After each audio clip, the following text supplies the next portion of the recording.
Bagaimana rasanya jadi penguasa dunia, tapi tidak punya aset berharga? Inilah kisah Li Cheolsu, Jenderal Qasim yang nekat melakukan ritual maut, demi bisa bercocok tanam lagi. Di sebuah kerajaan yang agung bernama Beijing Jinseong, kita pun menyaksikan sebuah ritual terlarang, sebuah ritual reinkarnasi yang sakral. Di tengah-tengah lingkaran itu, terlihat tokoh utama kita kali ini, sang jenderal besar bernama Li Cheolsu. Namun di balik kegagahannya, Li Cheolsu adalah seorang Qasim. Dialah kekuatan sejati di balik permaisuri, sosok yang dijuluki sebagai boneka kekaisaran Ming modern. Dia adalah penguasa bayangan yang memonopoli seluruh otoritas istana. Sejarah mengenalnya sebagai penjahat terburuk yang pernah ada, sang manipulator politik kekaisaran yang mampu menggerakkan dunia sesuka hatinya. Berkat usahanya yang luar biasa dalam menjadikan putri ketiga yang tidak berguna sebagai kaisar, orang-orang berkata bahwa Li Cheolsu sanggup membuat burung yang sedang terbang pun jatuh dari langit. Tetapi ada satu hal yang tidak bisa dilakukan oleh Li Cheolsu. Satu hal yang menjadi luka terdalamnya. Ia tidak bisa bersenang-senang di atas tempat tidur. Kembali ke saat ini, di tengah prosesi ritual, datanglah seorang gadis muda. Dia sangat keberatan dengan apa yang dilakukan oleh Li Cheolsu. Gadis itu menangis tersedu-sedu, memohon agar ritual itu dihentikan, dan dialah Ratu Yuan Hua dari Kekaisaran Ming. Dengan suara bergetar, sang ratu bertanya, apakah penyatuan Yin dan Yang atau apa yang orang sebut sebagai bercocok tanam begitu penting bagi sang jenderal? Ratu Yuan kemudian bertanya dengan pilu, apa sebenarnya kekurangan yang dirasakan Li Cheolsu? Jika itu adalah kekayaan atau kekuatan, sang ratu berjanji akan memberikan sebanyak apapun yang dia inginkan, asalkan ritual maut itu dihentikan. Namun Cheolsu tidak menghiraukannya. Dengan dingin ia berkata dengan sopan bahwa dirinya sudah membuat keputusan, jadi tolong maafkan ketidaksetiaannya karena harus pergi dan tidak bisa melayani sang ratu sampai akhir.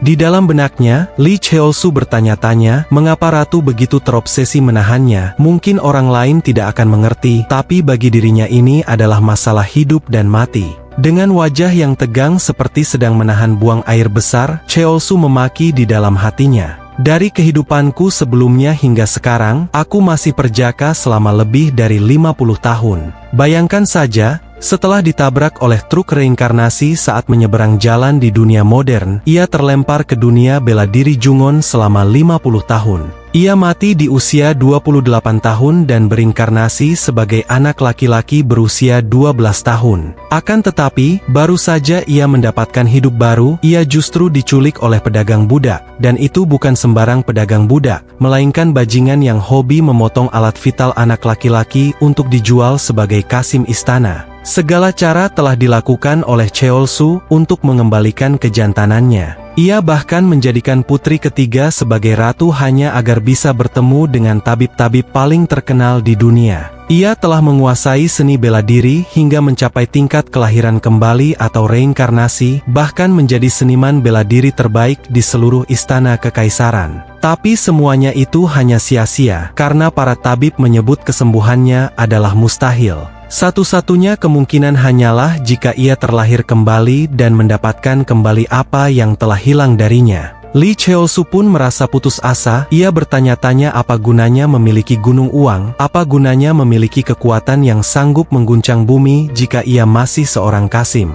Maka dari itu, ia membulatkan tekad. Ia akan bereinkarnasi ke dalam tubuh yang baru untuk mengalami kehidupan yang menyenangkan dengan istri dan selir yang tidak terhitung jumlahnya. Bukan sekadar kesenangan biasa, melainkan bersama keindahan-keindahan yang paling menakjubkan. Jika tidak begitu, ia tidak akan pernah puas. Li Cheolsu kemudian memerintahkan penjaga untuk membawa sang ratu pergi. Ratu Yuan terus meronta menyatakan bahwa ia tidak bisa membiarkan orang yang sudah dianggap seperti ayahnya sendiri mati sia-sia. Cheolsu pun hanya bisa menghela nafas panjang, karena bahkan setelah menjadi ratu, gadis itu masih sering mengamuk seperti anak kecil. Mungkin karena mereka telah melalui suka dan duka bersama sejak kecil, jadi Cheolsu memang melihatnya lebih sebagai anak atau adik perempuan. Sejujurnya, hatinya hampir luluh saat melihat tangisan ratu, tapi prinsipnya tetap teguh, karena ratu tidak terasa seperti wanita baginya, melainkan keluarga. Lalu tiba-tiba, sang penyihir memperingatkan jika ritual reinkarnasi adalah teknik terlarang, dan dari 100 orang yang mencoba, 99 diantaranya akan mati, jadi ia bertanya apakah Cheolsu yakin ingin melanjutkannya. Sejenak Lee Cheolsu melirik ke arah bagian bawah tubuhnya yang kosong. Sejujurnya, melihat adik kecilnya tidak berdaya seperti itu, ia merasa lebih baik mati saja. Maka dari itu, Cheolsu tetap meminta agar ritualnya segera dimulai. Cahaya yang menyilaukan pun seketika meledak. Di saat-saat terakhirnya, Cheolsu bergumam bahwa ia telah menikmati semua kekuatan dan menghabiskan semua uang yang ada. Jika ia bisa lahir kembali, ia akan melakukan apapun yang dibutuhkan. Cahaya mulai menyambar ke seluruh tubuhnya dan seketika pandangannya berubah.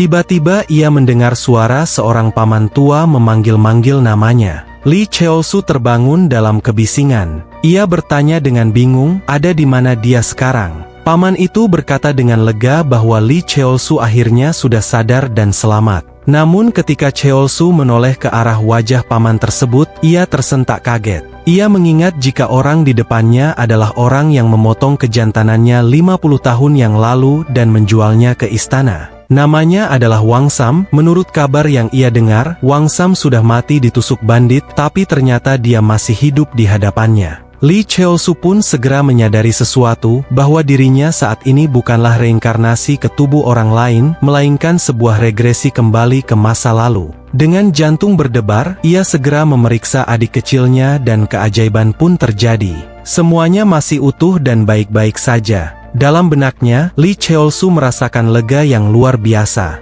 Ia kemudian melirik ke arah Wang Sam dan seketika menunjukkan senyuman psikopat yang mengerikan. Dengan nada berpura-pura, ia berterima kasih karena telah diselamatkan, lalu mengeluh jika pinggangnya terluka karena menabrak sesuatu dan meminta sang paman untuk memeriksanya. Wang Sam yang tamak percaya begitu saja, apalagi dia berpikir bisa menculik anak ini kembali. Namun saat Wang Sam mendekat, Cheolsu langsung memelintir jari-jari Wang Sam dengan tenaga yang luar biasa. Dengan nada dingin, ia berkata bahwa paman ini pasti ingin menculiknya lagi, bahkan memotong kejantanan dan menjualnya sebagai kasim. Wang Sam terkejut bukan main, keringat dingin mengucur deras. Ia bertanya bagaimana mungkin anak ini bisa tahu. Tanpa memberikan kesempatan menjawab, Cheolsu pun langsung mematahkan tangannya. Meskipun ia baru saja kembali ke masa lalu, semua memori tentang teknik seni bela diri tingkat tingginya masih terekam jelas di pikirannya. Cheolsu kemudian mencekik leher bajingan itu.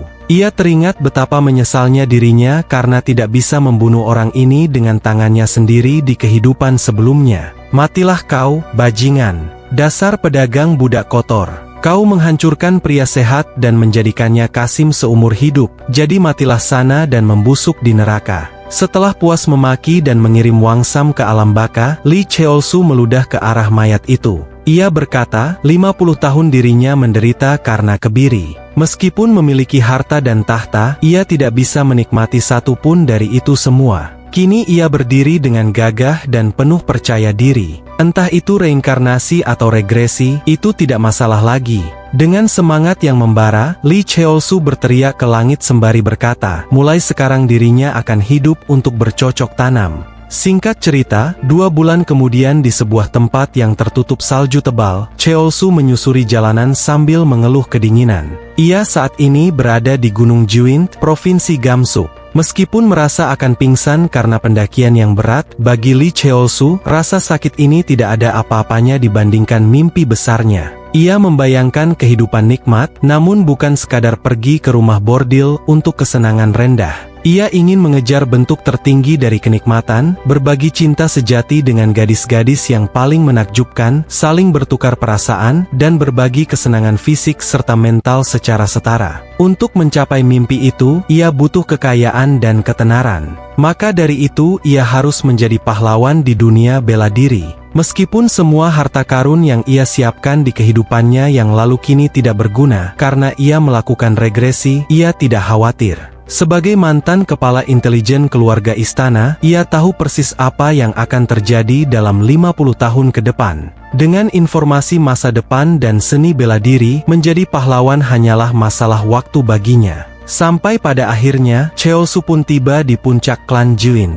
Ia berteriak memanggil penghuni klan tersebut, mengaku sebagai pemuda yang kehilangan orang tua karena bandit dan ingin menjadi kuat. Narator menjelaskan, klan Jiwin adalah tempat unik yang menggabungkan ajaran Konfusianisme, Buddhisme, dan Taoisme. Untuk menghadapi pasukan kejam Jianghu, seni bela diri yang gigih ketika menghadapi bahaya adalah ciri khas yang menonjol. Meskipun sering dianggap sebagai sekte iblis oleh orang awam karena ketangguhan mereka, mereka adalah praktisi sejati yang pantang menyerah. Di sela itu, tiba-tiba saja muncul seorang pria dengan gaya yang sangat epik hingga menimbulkan hembusan angin kencang. Pria itu adalah ketua sekte Gongdong yang bernama Jeon Yang. Ia mengaku terkesan melihat seorang anak muda yang berani mendaki gunung di musim dingin. Tanpa basa-basi, Lee Cheolsu pun segera memberi salam dan memohon untuk diterima sebagai murid. Setelah memeriksa tubuh Lee Cheolsu sejenak, Ketua Jeon pun terkejut karena anak ini ternyata memiliki bakat alami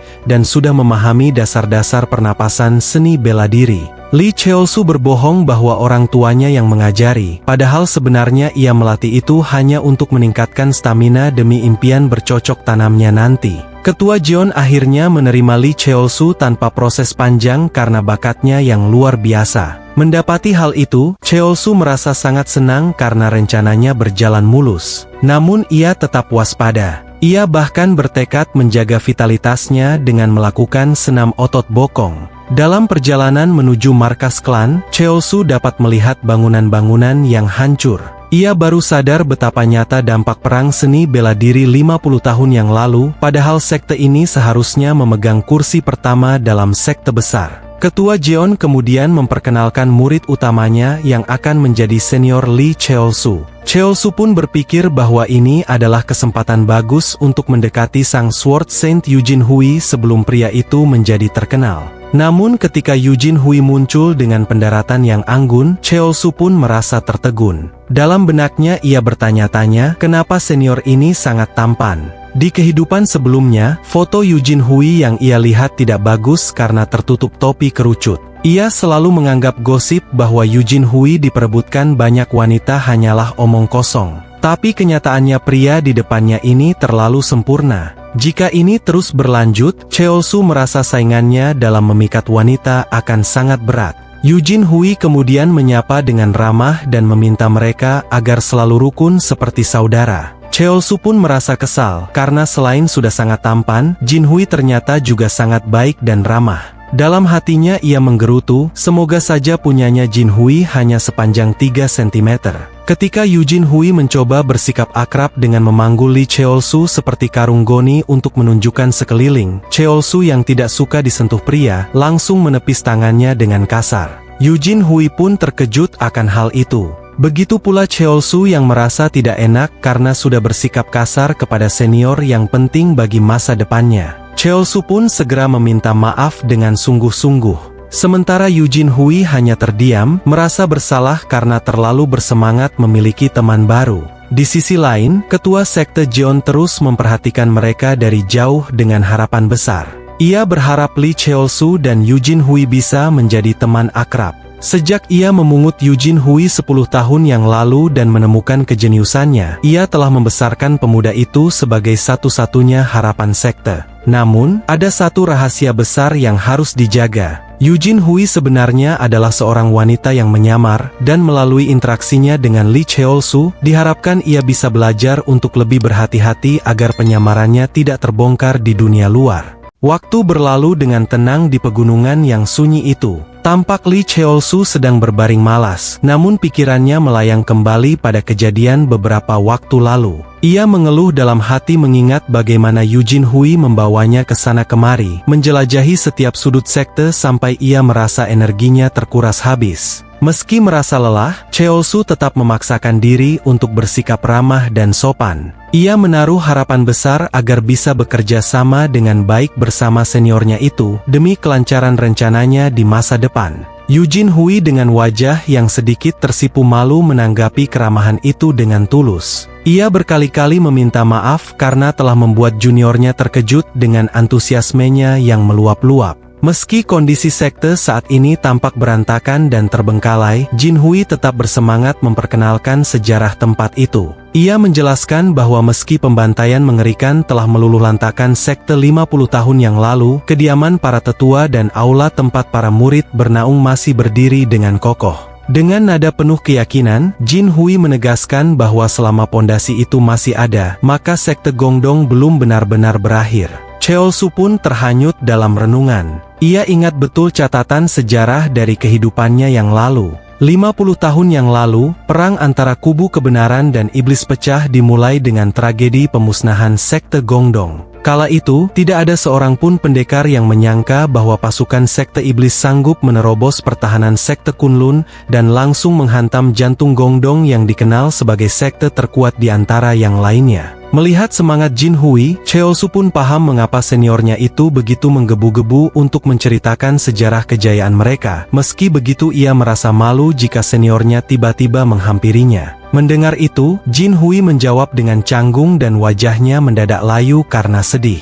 Melihat perubahan drastis itu, Cheolsu merasa tidak enak hati. Ia pun segera meluruskan ucapannya dengan berkata bahwa setiap orang pasti bisa membuat kesalahan, jadi jangan terlalu dipikirkan. Sejujurnya, ia merasa sangat senang saat mendengar cerita sejarah yang senior sampaikan. Seketika itu, mendung di wajah Jin Hui seketika sirna berganti keceriaan yang benderang. Cheolsu pun merasa bangga pada dirinya sendiri, merasa sangat ahli dalam membujuk seseorang yang menurutnya berkelakuan seperti anak kecil. Namun, baru saja diperingatkan, Jin Hui yang terlalu bersemangat tiba-tiba merangkul bahu Cheolsu tanpa aba-aba dan Cheolsu pun sontak berteriak kesal dalam hati. Kembali ke masa kini, Cheolsu yang mengingat kejadian itu semakin naik pitam. Ia merasa kesuciannya hampir saja terenggut.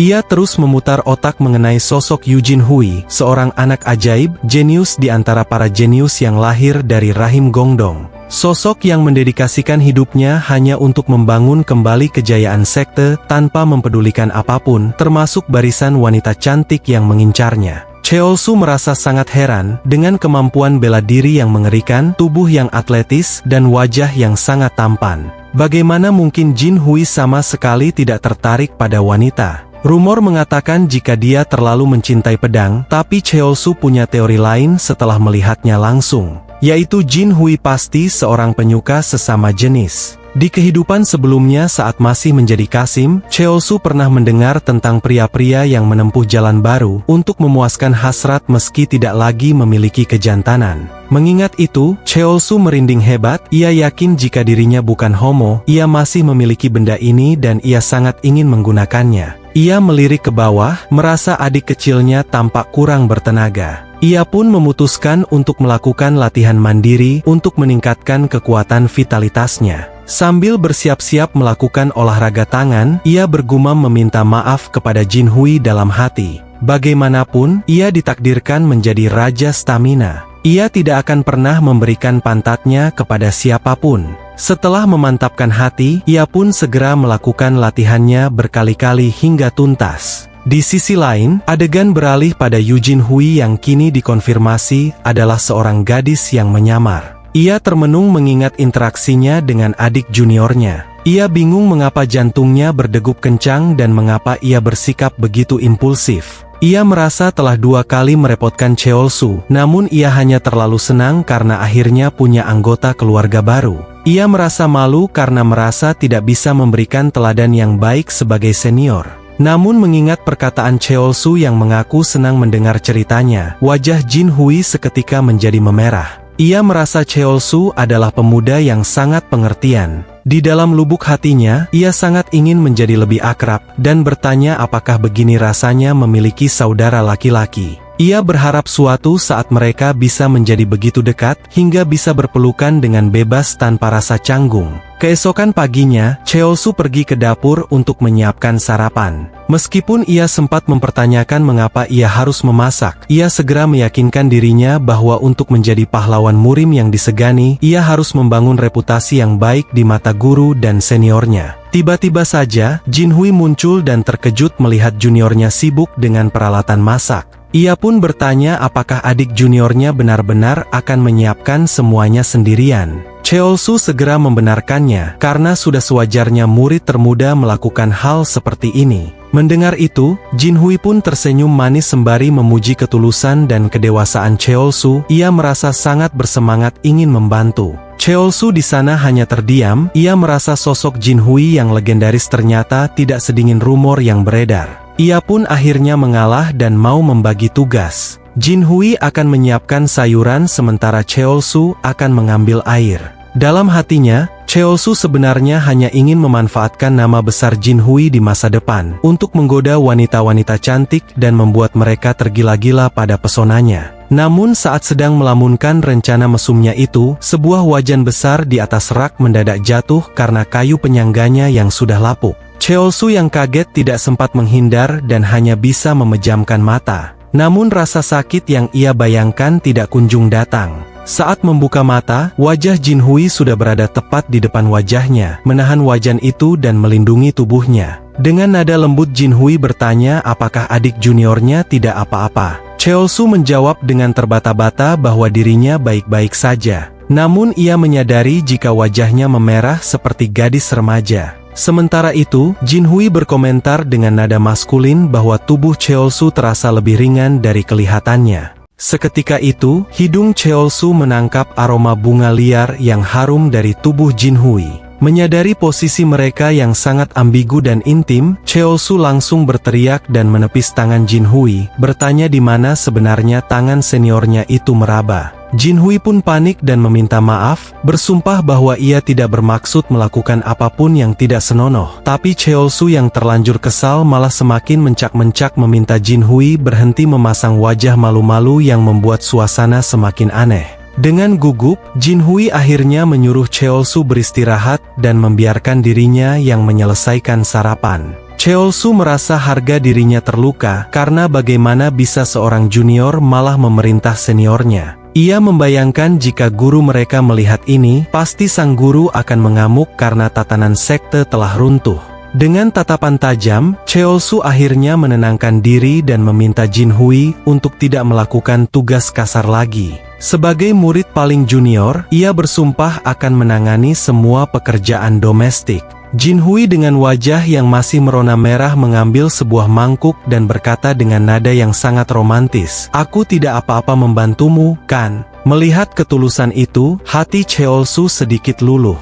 Dengan malu-malu, ia akhirnya setuju untuk bekerja bersama. Singkat cerita, 2 bulan pun berlalu dengan cepat. Di aula bela diri utama Sekte Gongdong, Ketua Sekte Jeon sedang memberikan wejangan mengenai hakikat kekuatan. Ia menjelaskan bahwa energi dalam memang bisa didapat dari eliksir, dan kekuatan fisik didapat dari latihan tinju yang tiada henti. Namun, kekuatan sejati lahir dari keseimbangan antara keduanya, internal dan eksternal, jadi ia meminta Cheolsu agar jangan pernah mengambil jalan pintas dalam latihannya. Dengan penuh semangat, Cheolsu pun menjawab bahwa dirinya mengerti dan akan selalu mengingatnya. Setelah sang guru pergi untuk menemui Jinhui, Cheolsu menunjukkan senyum liciknya. Tanpa disuruh pun, ia tidak akan pernah malas. Dalam pikirannya, ia membayangkan kemewahan di atas tempat tidur di masa depan.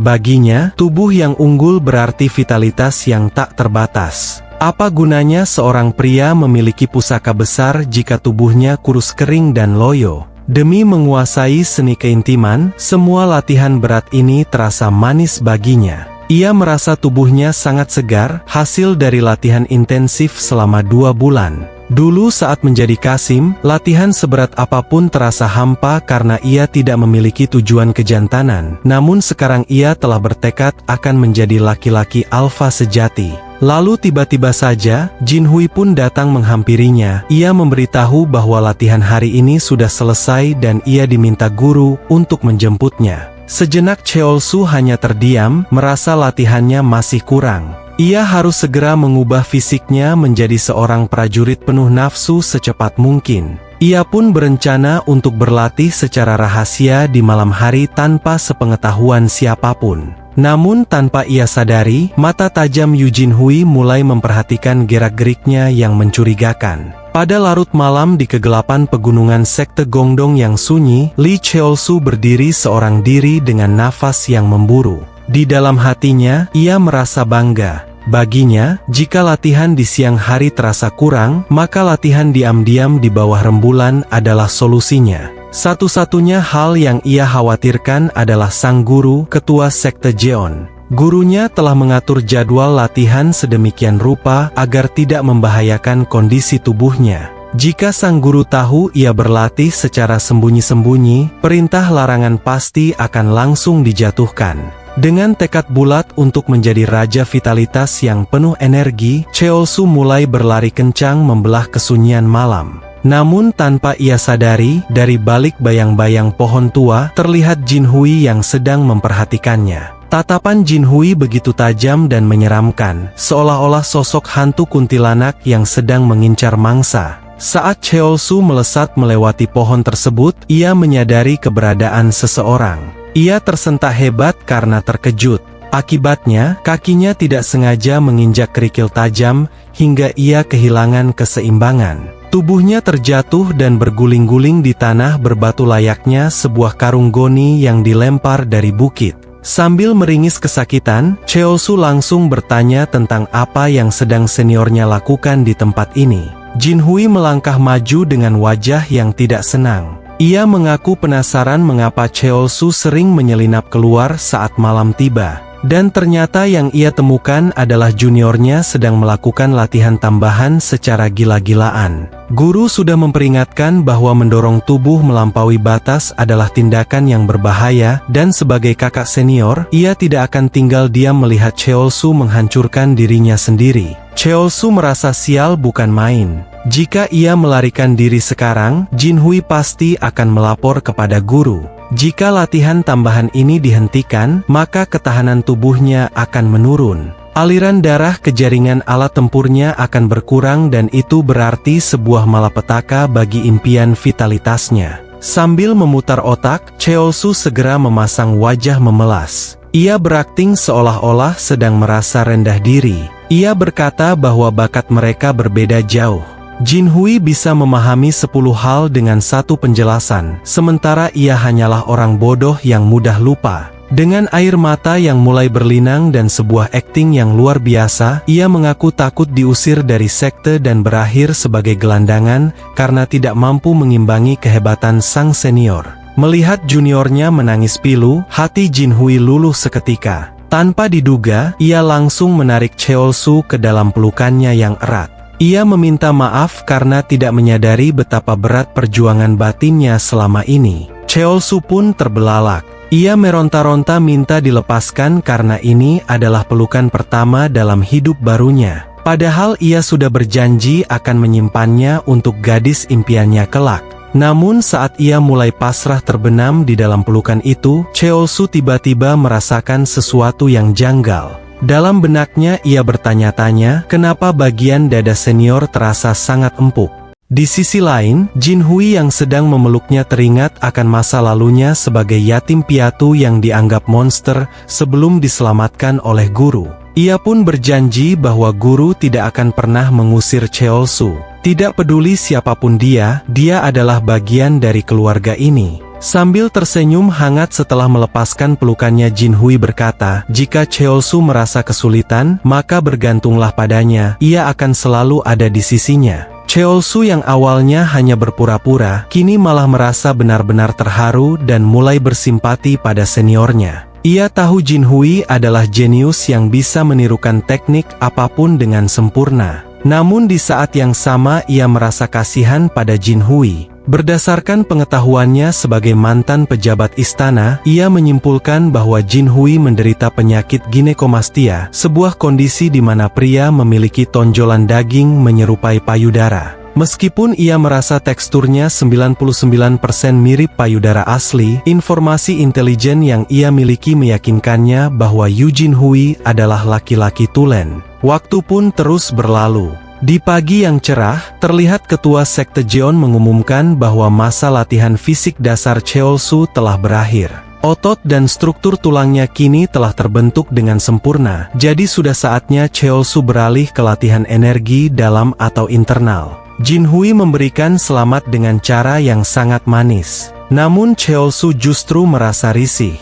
Belakangan ini seniornya itu selalu ingin menempel padanya, bahkan saat ia sedang memasak sarapan di dapur. Cheolsu berusaha mengabaikan perasaan aneh itu karena ia punya tujuan yang lebih besar. Ia bersikeras kepada gurunya bahwa ia tidak ingin mengurangi jadwal latihan fisiknya, meskipun ia akan mulai mempelajari energi dalam. Ketua Sekte Jeon sempat terdiam mendengar permintaan yang tidak lazim itu. Dalam dunia persilatan, biasanya pendekar hanya fokus pada tenaga dalam dan teknik langkah.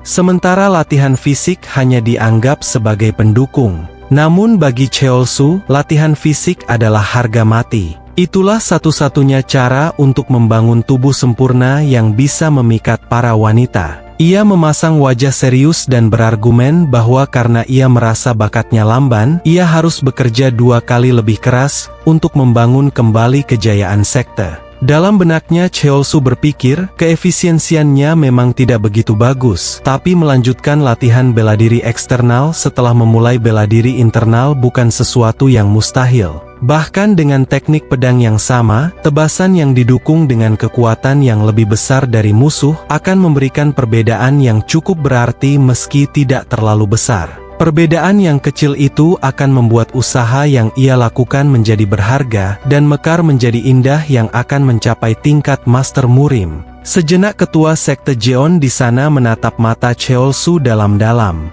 Ia melihat sebuah keteguhan yang tidak biasa dimiliki oleh anak seusianya. Ia menyadari bahwa standar yang digunakan Cheolsu bukanlah standar orang biasa, melainkan standar seseorang yang ingin membangun sesuatu dari nol di dunia murim yang kejam. Sang guru akhirnya mengabulkan permintaannya sambil menyerahkan sebuah buku formula kuno. Dunia ini memang kejam bagi mereka yang tidak berbakat, namun jalan akan terbuka bagi mereka yang berani mengambil tantangan. Karena itu, ketua sekte mengizinkan Cheolsu untuk melanjutkan latihan fisik dan Akiau akan mewariskan Soyang Simbeok padanya. Cheolsu pun segera duduk bersila dengan penuh sukacita dan sang guru mulai mengalirkan tenaga dalamnya ke tubuh Cheolsu agar ia bisa mengingat jalur aliran energi tersebut. Saat memejamkan mata, Cheolsu merasakan sensasi yang luar biasa. Berbeda dengan kehidupan pertamanya yang terasa dingin, kini kehangatan yang nyaman menyelimuti seluruh tubuhnya. Beberapa saat kemudian, Cheolsu membuka mata. Ia kini telah menguasai energi Qiyang.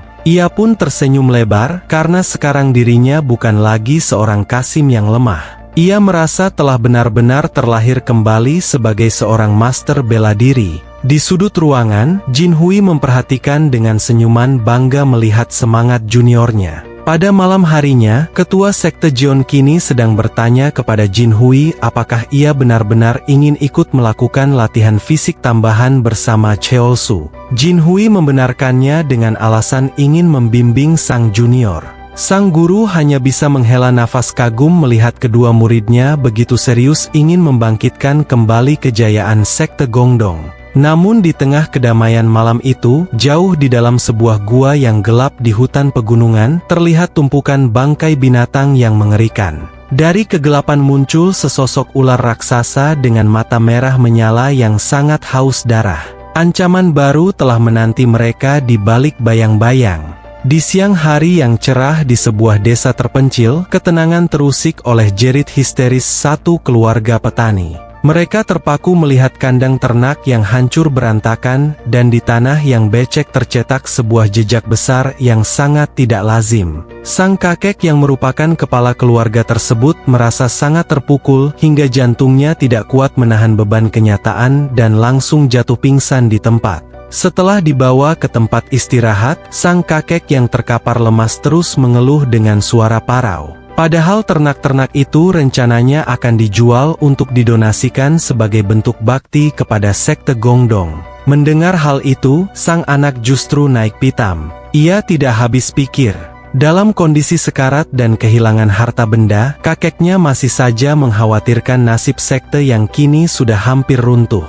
Tanpa berkata-kata lagi, ia lari keluar meninggalkan kakek dan ibunya dengan perasaan kecewa yang mendalam. Sang kakek menghela nafas panjang. Ia tahu cucunya yang bernama Yeongsik merasa sangat kecewa padanya. Di mata Yeongsik, kakeknya mungkin terlihat menyedihkan. Yeong-sik tidak pernah tahu bahwa dahulu kala sekte Gongdong adalah tempat yang luar biasa agung.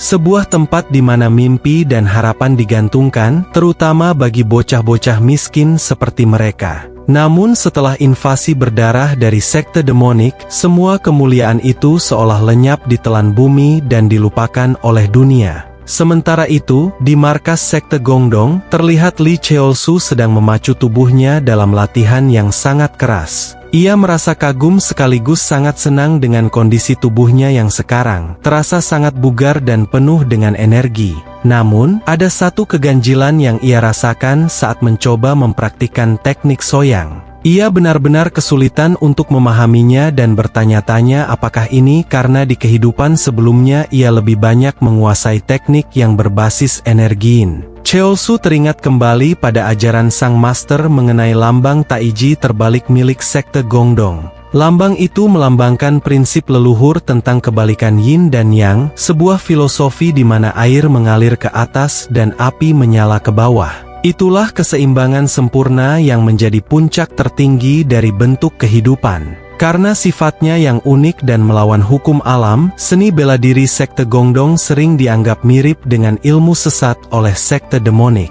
Namun kenyataannya justru sebaliknya. Sekte Gongdong menciptakan seni ini khusus untuk memburu dan membasmi para iblis. Cheol-su membakar semangatnya dan bertekad menggunakan seni pria sejati ini untuk membantai musuh-musuhnya. Tiba-tiba saja, terdengar sebuah suara tangisan yang memecah konsentrasinya. Cheol-su menoleh dan mendapati Yeong-sik, cucu dari sang kakek tadi, bersimpuh memohon bantuan. Yu Jinhui pun menghampiri mereka untuk melihat apa yang sebenarnya terjadi di depan gerbang sekte yang sudah runtuh.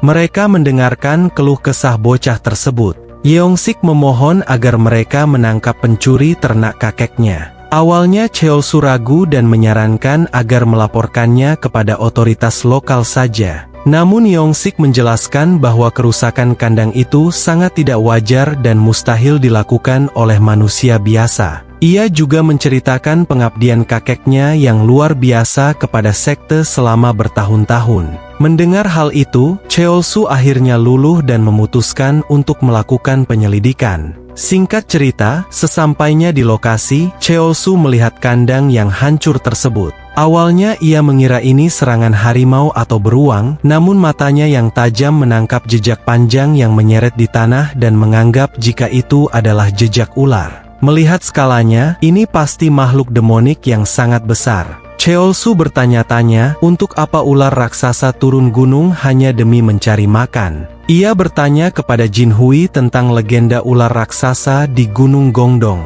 Namun Jinhui mengaku tidak pernah mendengarnya. Cheol-su pun memutar otak. Ia menyadari bahwa gunung ini adalah tempat suci kaum Taois dengan energi spiritual yang melimpah, yang sangat mungkin menyebabkan binatang bermutasi. Jika makhluk sebesar ini belum pernah terlihat, berarti ia sudah tertidur cukup lama. Sebuah senyuman licik mengembang di wajah Cheol-su. Jika ia berhasil memakan ular itu, ia bisa menyerap energi vitalitas yang sangat besar untuk aset berharganya. Dengan penuh keyakinan, Cheol-su mengajak Jinhui bertindak. Meski Jinhui sempat ragu karena belum meminta izin master, ia akhirnya setuju demi menolong warga desa yang sudah menderita. Setelah mengantarkan Yeong-sik pulang, mereka pun mulai melacak jejak tersebut, melompat dari dahan ke dahan dengan gerakan yang sangat epik. Namun di tengah pengejaran, Cheol-su mendadak berhenti di sebuah batang pohon karena jejak tersebut menghilang secara misterius. Saat itulah Jinhui yang berada di belakang berteriak memperingatkan juniornya untuk segera menyingkir. Belum sempat Cheol-su menghindar, ular demonik raksasa itu menerjang dari balik pepohonan. Dalam kepanikan, Cheol-su terpaksa menahan mulut ular tersebut dengan kedua tangannya agar tidak tergigit. Di saat genting itu, narasi beralih pada penglihatan masa depan Cheol-su dari kehidupan sebelumnya. Ia ingat bahwa dahulu sebelum menjadi Dewa Pedang, Yu Jinhui pernah tersesat di gunung ini, dan menemukan tempat suci bernama Gwangseong dan Hyul. Di sana ia menemukan ajaran rahasia sekte dan mengonsumsi eliksir spiritual yang sangat kuat. Ular yang ada di hadapan Cheolsu saat ini pastilah makhluk yang bermutasi karena menyerap energi spiritual di dekat Guang Seong tersebut. Cheolsu tersenyum licik di balik perjuangannya menahan rahang ular itu. Jika ia selamat, ia bukan hanya akan mendapatkan vitalitas, tapi juga teknik rahasia sekte yang telah lama menghilang. Sementara itu, Jin Hui yang sangat khawatir segera menyerang ular tersebut. Namun ia terkejut karena sisik ular itu sekeras baja. Pedangnya bahkan tidak sanggup melukainya sedikit pun. Malahan Jin Hui terkena hantaman ekor ular hingga terpental jauh. Melihat Jin Hui mulai panik, Cheolsu berteriak agar seniornya tetap tenang. Dengan gerakan cepat, Cheolsu mengambil sebatang kayu runcing dan menusukkannya tepat ke mata sang ular. Ia berhasil mundur beberapa langkah meski lehernya sempat terkena gigitan dan terpapar racun yang mematikan. Jin Hui yang ketakutan segera mendekat dan bertanya tentang keadaan Cheolsu. Namun Cheolsu memintanya untuk tetap fokus karena mereka telah masuk ke dalam sarang jebakan. Cheolsu tahu bahwa dengan kekuatannya yang sekarang, Jin Hui akan kesulitan menembus pertahanan ular itu sendirian. Maka Cheolsu mengeluarkan kain panjang dari balik bajunya dan memberikan instruksi agar Jin Hui menggunakan teknik soyang dengan kekuatan penuh saat ia memberi sinyal. Tanpa menunggu lama, Cheolsu kembali menerjang sebagai umpan. Dengan lincah, ia menghindar dan berhasil melilitkan kain panjang itu ke leher ular, lalu menariknya dengan sekuat tenaga untuk mengunci pergerakan makhluk tersebut. Dengan suara lantang, ia berteriak meminta Jin Hui untuk bergerak sekarang juga. Seketika itu, Jin Hui melesat seperti kilat dan dengan satu tebasan dahsyat yang dialiri energi soyang, ia membelah tubuh ular raksasa itu menjadi dua bagian. Setelah berhasil, Jin Hui merasa bangga. Namun kegembiraannya sirna saat melihat Cheolsu terkapar di tanah dengan wajah pucat. Racun ular itu mulai bereaksi. Namun di dalam hati, Cheolsu justru merasa senang. Dengan teknik kontrol energinya yang superior, ia berencana membuang racun tersebut dan hanya menyerap energinya saja. Akan tetapi, Jin Hui yang sudah tenggelam dalam keputusasaan tidak tinggal diam. Ia segera mendekati Cheolsu dan tanpa ragu menghisap racun dari leher juniornya tersebut. Cheolsu tercengang melihat seniornya menghisap lehernya dengan sangat teliti dan penuh dedikasi. Ia mencoba meronta karena merasa malu. Namun Jin Hui membentaknya dengan nada sangat khawatir, berjanji tidak akan membiarkannya terluka. Jin Hui terus menghisap racun tersebut sampai Cheolsu merasa lemas dan lelah. Waktu pun berlalu hingga tengah malam. Mereka berkemah di depan sebuah api unggun sambil memanggang potongan daging ular demonik tersebut. Tubuh Cheolsu tampak sangat kurus karena terkuras energinya. Namun Jin Hui merasa lega karena denyut nadinya sudah stabil kembali dan Cheolsu mau makan dengan lahap. Setelah merasa cukup kuat, mereka melanjutkan pelacakan hingga sampai ke sebuah gua batu yang tersembunyi. Saat masuk ke dalam, mereka terpana melihat keindahan arsitektur kuno di dalamnya. Inilah Guang Seong yang legendaris, tempat di mana para leluhur Gongdong mengolah jalan Taois mereka. Di sana juga terdapat makam seorang pejuang legendaris pembawa pedang Honyuan yang telah mencapai keabadian. Cheolsu menjulurkan lidahnya dengan ekspresi licik layaknya seorang penjahat. Ia tahu tempat ini penuh dengan eliksir spiritual. Mereka pun terus menelusuri gua tersebut hingga pada akhirnya tiba di depan sebuah kuil rahasia. Di dalam sana, mereka menemukan kotak-kotak berisi pil spiritual serta tumpukan buku tua. Jin Hui gemetar saat menyadari bahwa buku-buku itu adalah kitab seni bela diri sekte Gongdong yang telah lama hilang dari sejarah. Jin Hui merasa sangat bersyukur atas keberuntungan luar biasa ini.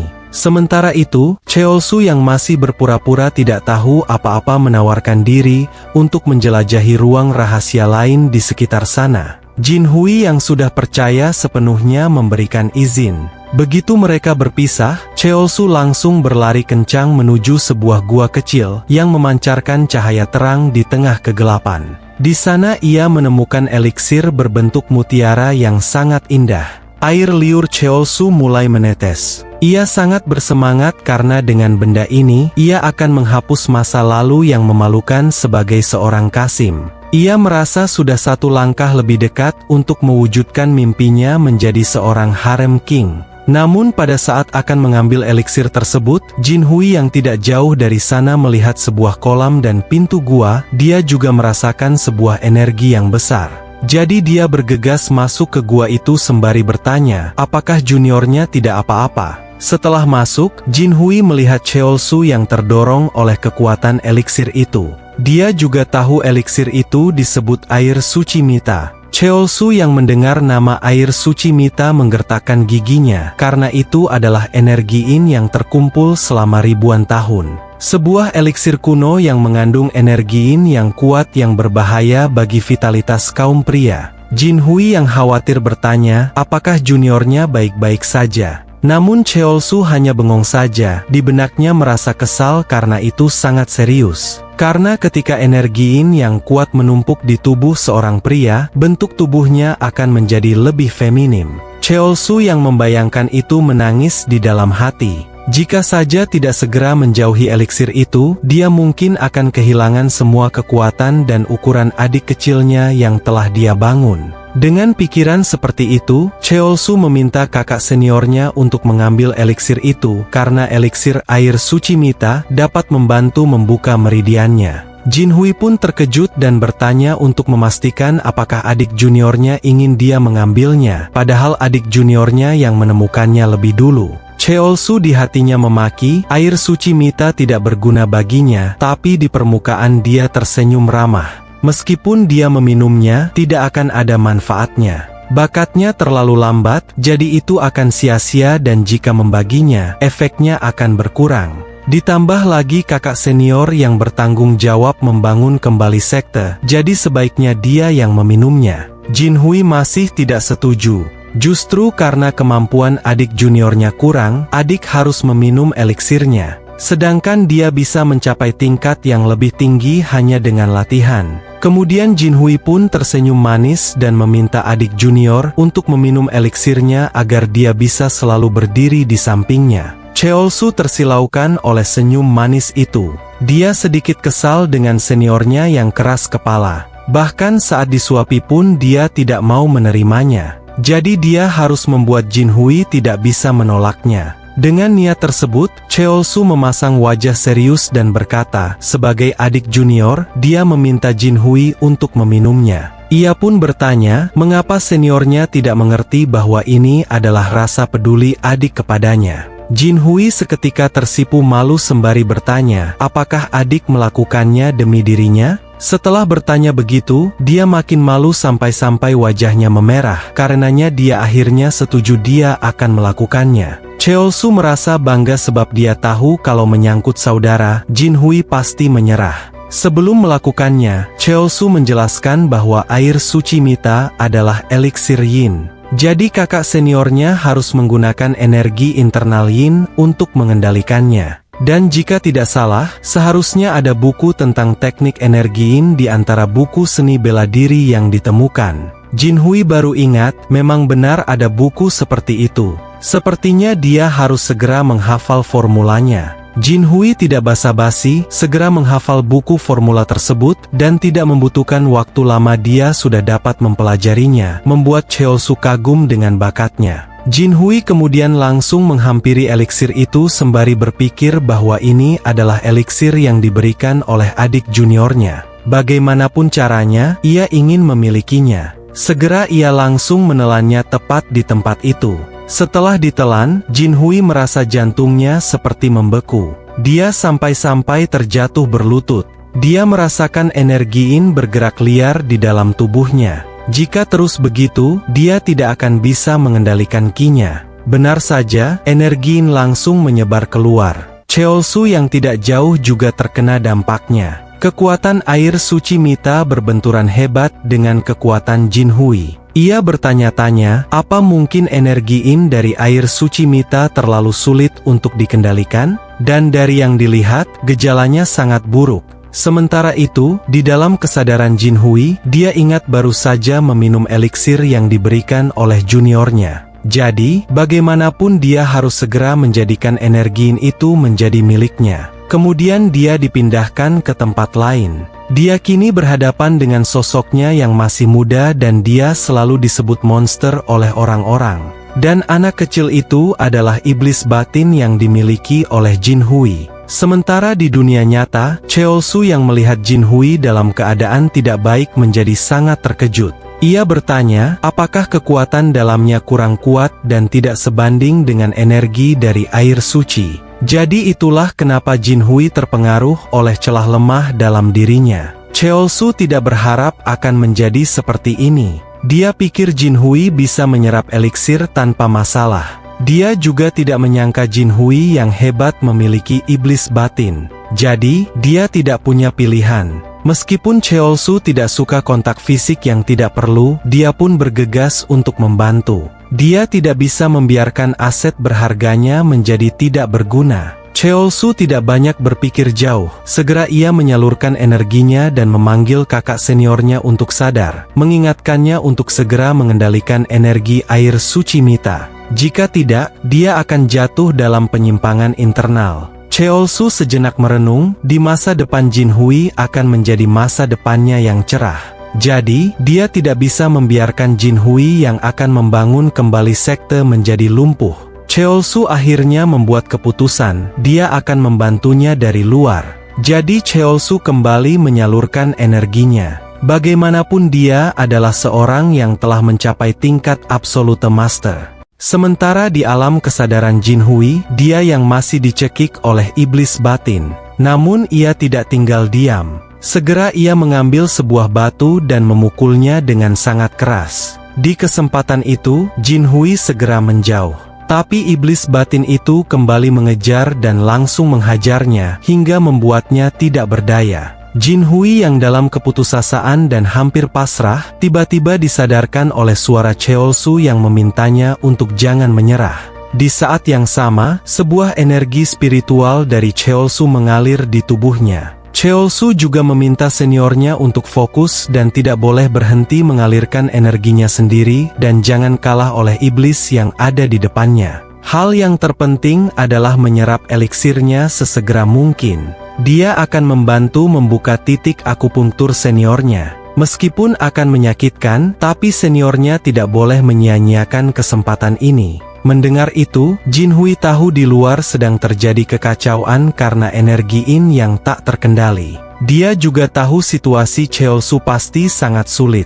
Jadi dia tidak boleh menyerah begitu saja. Di saat yang sama, iblis batin mulai menerjang. Jin Hui yang sudah bertekad tentu tidak tinggal diam, ia langsung mendaratkan sebuah pukulan, membuat iblis batin terpental sangat jauh, hingga dia terkapar terkubur bebatuan. Jin Hui juga akhirnya mengerti tentang apa yang juniornya sampaikan, yang mana ia harus segera menyerap esensi dari eliksir terlebih dahulu, mengisi energi batin, lalu kendalikan iblisnya. Jin Hui kemudian tidak banyak basa-basi langsung bermeditasi untuk mengisi energi dalamnya. Namun, iblis batin yang terkubur bangkit kembali. Dia menerjang dengan kecepatan tinggi. Cheolsu yang tahu itu tidak tinggal diam, ia kembali mengendalikan energi dalamnya. Dia menciptakan beberapa tombak untuk menghentikan iblis batin itu. Di kesempatan tersebut, Jin Hui langsung mengisi semua titik akupunturnya. Di saat bersamaan, belenggu yang menahan iblis batin terlepas. Namun pada saat cakar iblis batin sudah ada di depan, tiba-tiba Jin Hui membuka matanya. Dia juga kini sudah berhasil mengendalikan iblis batin itu sampai tidak berdaya. Sementara di luar, Cheolsu yang sudah merasakan kinya telah tenang menyimpulkan jika seniornya sudah berhasil menyerap eliksir itu. Cheolsu akhirnya bisa bernapas lega dan meminta Jin Hui untuk mengirimkan energi Yin bergantian agar dia bertambah kuat. Jin Hui di alam kesadarannya bertanya-tanya, apakah juniornya benar-benar tidak masalah selalu mengalah, dan dia sudah seperti itu sejak awal selalu memikirkannya. Padahal juniornya sendiri untuk menjadi kuat harus terus berlatih setiap hari, tapi selalu mengalah untuk hal-hal penting.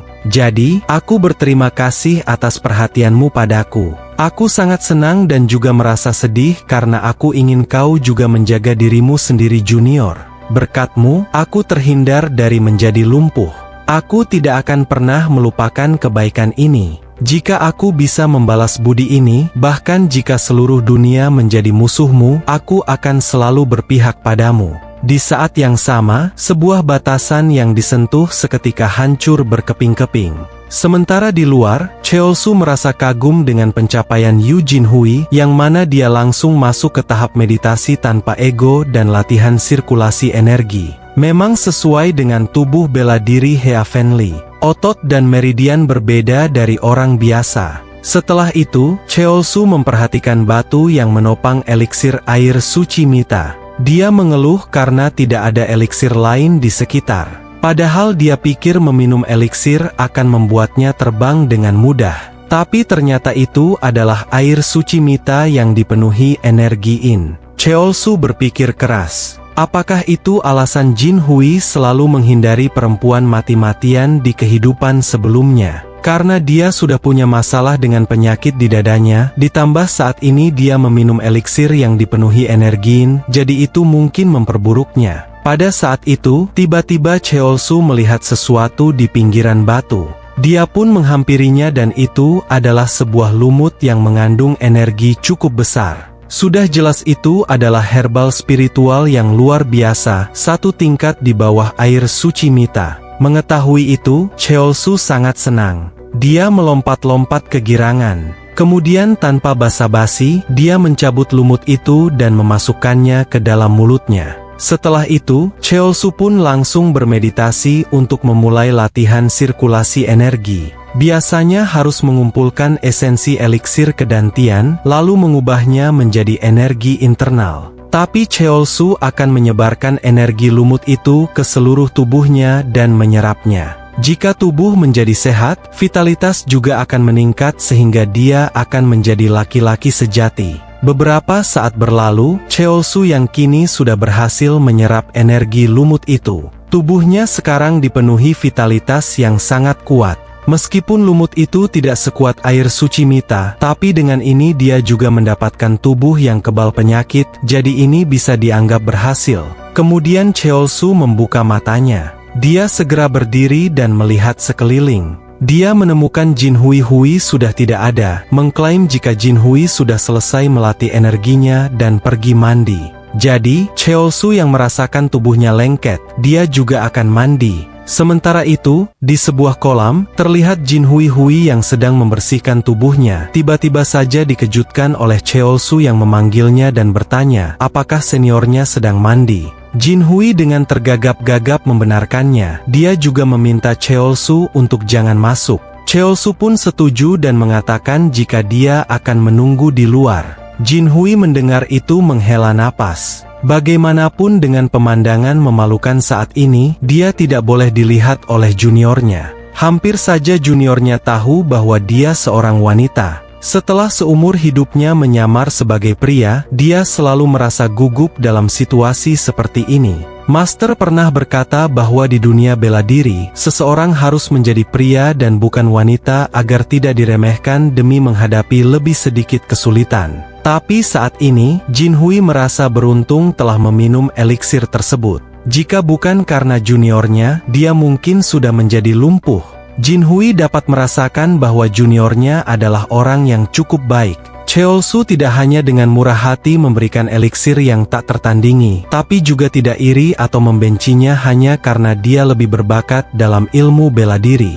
Jinhui sebenarnya sangat ingin melakukan sesuatu untuk Cheolsu. Di saat yang sama, wajahnya pun tersipu. Melihat wajahnya sendiri, Jinhui bertanya-tanya, kenapa dia seperti ini? Kenapa hatinya berdegup kencang setiap kali memikirkannya? Jinhui sangat ingin selalu berada di sisi Cheolsu dan memastikannya tidak menghadapi kesulitan apapun. Kemudian tanpa disadari Jinhui membayangkan dirinya berpegangan tangan dengan Cheolsu. Pada saat itulah, seketika dia memasang wajah pucat, dia sadar kembali dari pikiran tersebut. Kemudian dengan memasang wajah sedih, Jinhui menganggap dirinya sendiri sudah gila. Bertanya apa yang sedang dia pikirkan? Juniornya lebih dari sekadar adik baginya, jadi dia tidak boleh membiarkan perasaan ini semakin dalam. Jinhui yang mulai memakai pakaian memikirkannya lagi bahwa perasaan ini hanya sekadar kasih sayang saudara. Bagaimanapun dia harus menghentikan pikiran konyol itu di sini.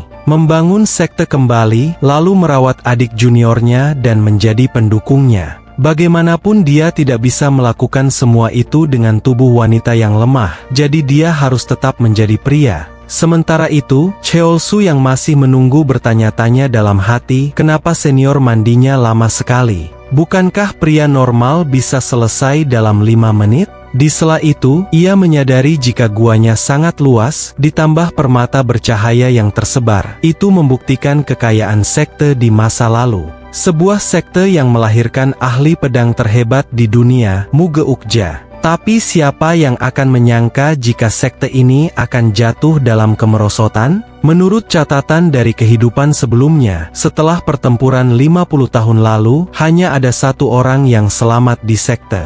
Itu adalah ahli pedang Heavenly Thunder, Im Baekseon. Meskipun begitu, dia memiliki kemampuan bela diri yang tidak terlalu tinggi. Ditambah lagi, seni bela diri yang paling penting hilang saat aula naskah dibakar. Dan dengan begitu, ajaran seni bela diri tertinggi sekte Gongdong lenyap. Dengan sejarah yang mendalam itu, Baekseon mengambil dan melatih satu murid sebelum dia meninggal. Dan murid itu sekarang adalah pemimpin sekte Gongdong saat ini, pedang pembasmi iblis, Jeon Yong. Julukan pedang pembasmi iblis mungkin terdengar keren, tapi di era ini semua orang tahu jika itu dimaksudkan sebagai penghinaan. Julukan itu diberikan oleh perkumpulan bayangan sekte Black Path yang terus mengincar wilayah yang tersisa dari sekte Gongdong. Itulah sebabnya seni bela diri yang ditemukan kali ini adalah penemuan besar. Muge Uqja tidak mungkin mengetahui semua masa depan ini ketika dia membuat gua rahasia. Tapi dari perspektif sekte Gongdong, ini adalah anugerah besar.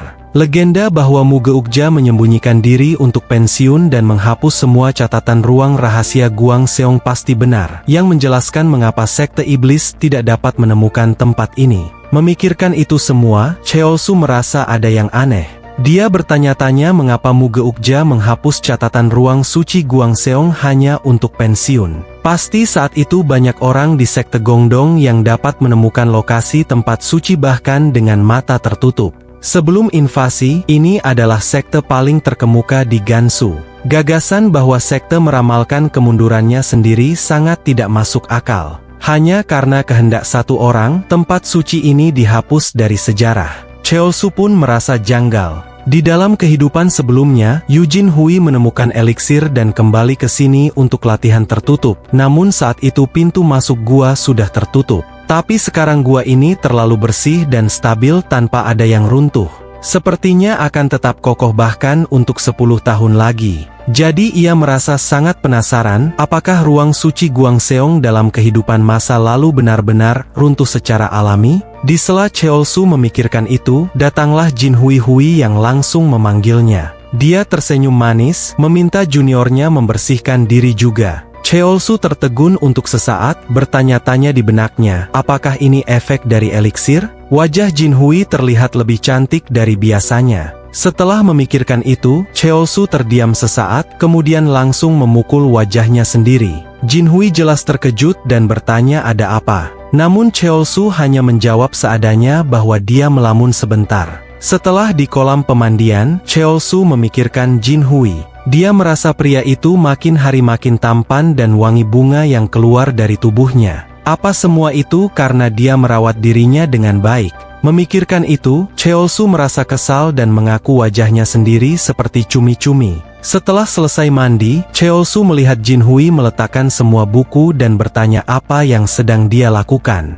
Jin Hui mengatakan jika dia sedang merapikan manual seni bela diri yang ditemukannya. Cheolsu mendengar itu dan mengklaim jika sekte Gongdong akan mendapatkan peningkatan berkat buku-buku tersebut. Sampai sekarang sekte hanya memiliki teknik Sohyang yang meningkatkan Yang, tapi sekarang telah ditemukan inti dari seni bela diri berbasis Yin, formula mistik 3 Yin. Ketika formula jantung Sohyang dan formula mistik 3 Yin mencapai puncak, seseorang bisa mempelajari formula lainnya yang lebih kuat. Tapi metode itu tidak ada di antara buku-buku ini.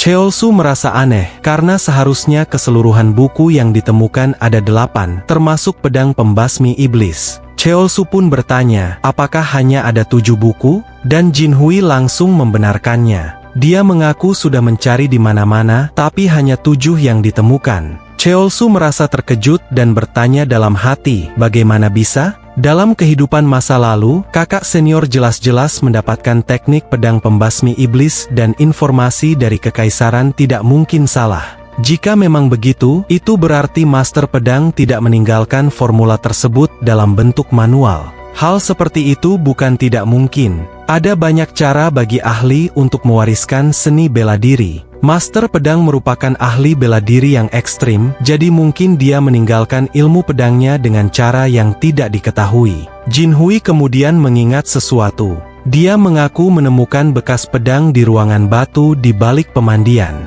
Tanpa basa-basi, Jinhui langsung membawa Cheolsu untuk melihatnya. Setelah sampai, nampak goresan pedang yang besar terdapat di dinding gua dan sudah dikonfirmasi itu adalah formula pedang iblis.